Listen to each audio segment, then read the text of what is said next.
kuko uyu mubiri ubora ukwiriye kuzambikwa kutabora, kandi uyu mubiri upfa ukwiriye kuzambikwa kudapfa. Ariko uyu ubora numara kwambikwa kutabora, n'uyu upfa ukambikwa kudapfa, nibwo hazasohora rya jambo ryanditswe ngo urupfu rumizwe no kunesha. Warupfuwe, kunesha kwawe kurihe? Warupfuwe, urubori rwawe rurihe? Urwandiko rwa mbere Pawulo yandikiye Abakorino igice cya 15 umurongo wa 53 kugeza ku murongo wa 55.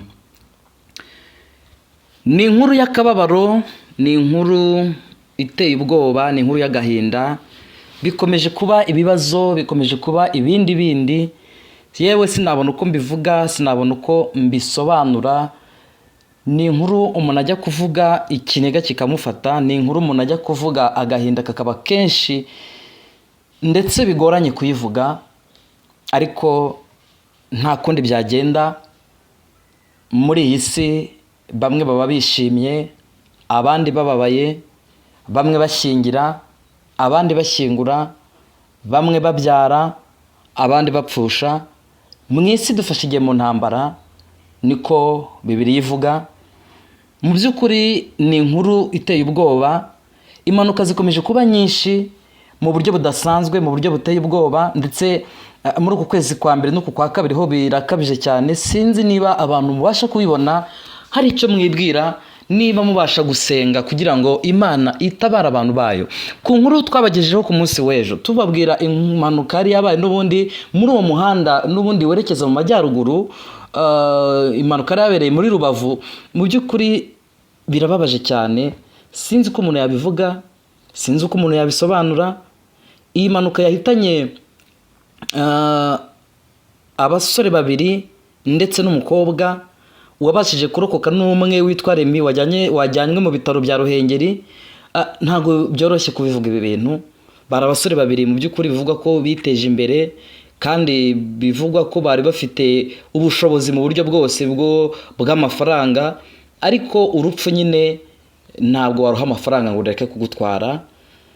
Mu bigaragara bari bakiri batoya, ariko birababaje, biteye ubwoba, biteye agahinda. Ariko se dukora iki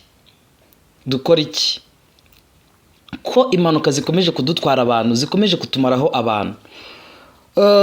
Biravugwa ko yari imodoka yo mu bwoko bwa Toyota Corolla yari itwaye abantu, bivugwa ko bageraga kuri 5, 3 muri bo bitabye Imana. Ni impanuka yabaye ejo tariki 23 z'ukwezi kwa kabiri 2025, ubwo yageraga mu mudugudu wa Kabaya, akagari ka Ruhengeri, umurenge wa Muhoza, akarere ka Musanze. Uwari utwaye bikekwa ko yaba yananiwe kuringaniza neza umuvuduko, ihita igonga igiti kiri hafi y'umuhanda.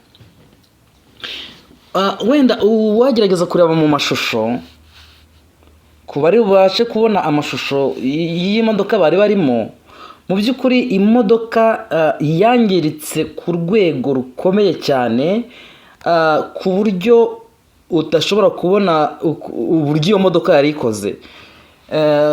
N'uwabashije kurokokamo witwa Remi, reka dusabe Imana mu by'ukuri imufashe abashe gukira vuba, kandi ndabizi ko Imana ikorera no mu baganga, biri buze kugenda neza, akabasha kurokoka cyangwa se akabasha kugaruka mu buzima. Mu by'ukuri ni impanuka yahitanye abasore babiri ndetse n'umukobwa, barababona bari bakiri batoya.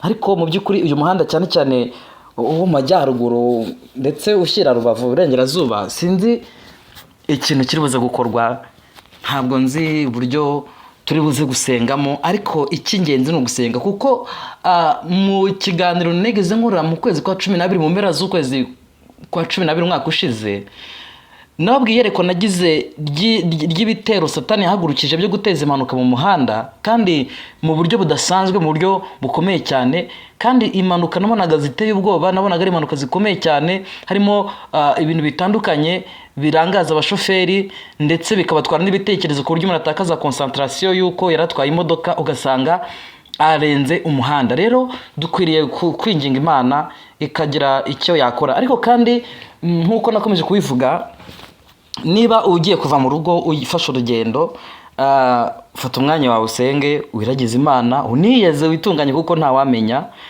Bibiliya yavuze ngo uyu mubiri ubora ukwiriye kuzambikwa kutabora. Uyu mubiri nyine twambaye urabora, ariko nyuma y'ubu buzima hari ubundi buzima, tuzambikwa undi mubiri utabora, kandi uyu mubiri upfa ukwiriye kuzambikwa umubiri udapfa. Hari aho tuzagira tudapfa, inaha nyine turapfa. Ariko uyu mubiri ubora numara kwambikwa kutabora, n'uyu upfa ukambikwa kudapfa, nibwo hazasohora rya jambo ryanditswe ngo urupfu rumizwe no kunesha. Warupfu we, kunesha kwawe kuri he? Warupfu we, urubori rwawe ruri hehe? Mu by'ukuri ubu buzima turimo bwa none ni ubuzima bupfa, ni ubuzima burangira, ni ubuzima bugira iherezo. Rero uyu munsi niba ukiri wowe ukiri muzima, tegura ubuzima bundi uzabamo ejo hazaza. Umuririmbyi yaravuze ngo nyuma y'ubu buzima hari ubundi buzima, ariko si ubwo buzima bundi tuzabamo urimo urabutegura gute? Ufite uruhe ruhare mu gutegura ubwo buzima? Ni inkuru iteye ubwoba, ni ukuri. Ngewe nkimara kubona iyi nkuru nagize akababaro, nagize agahinda kubona abasore nk'aba ngaba bakiri batoya biteje imbere mu buryo bugaragara. Tuyishimire Simon Pierre wavutse ku itariki 15 z'ukwa 9 1999, Munyempundu Emmanuel wavutse tariki ya 1 z'ukwa 1 muri 1991. Mu by'ukuri reka tuvuge ngo Imana ibakire mu bayo, Imana ibakire mu bayo, Imana ibatuza aho yabateguriye.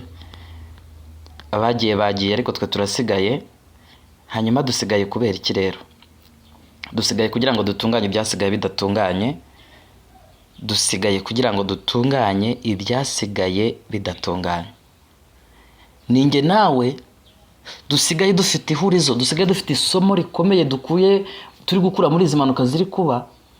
Hari aho azambwira karati se Dani, ni karamati kukunda gutega imodoka, akunda kugenda mu ntara, mu biterane, mu ngendo nyinshi cyane zitandukanye.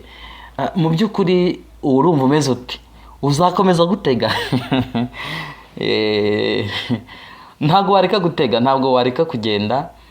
Gusa kimwe cyo nuko tugomba nyine kwinginga Imana, tugasaba Imana mu by'ukuri ikaturengera. Kandi umuntu wese ufite umuntu utwara imodoka, nimba ari umugabo ufite umugore utwara imodoka, nimba ari umugore ufite umugabo utwara imodoka, dusengera abashoferi, Imana ijye ibashyiraho uburinzi bwayo ndetse ku buryo bukomeye cyane.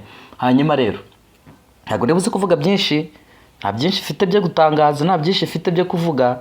Ndarenje kubibutsa ko dukwiriye gusenga, dukwiriye kwinginga Imana ikatugarukaho kandi ikirukana uyu mwuka mubi wo guteza impanuka mu muhanda.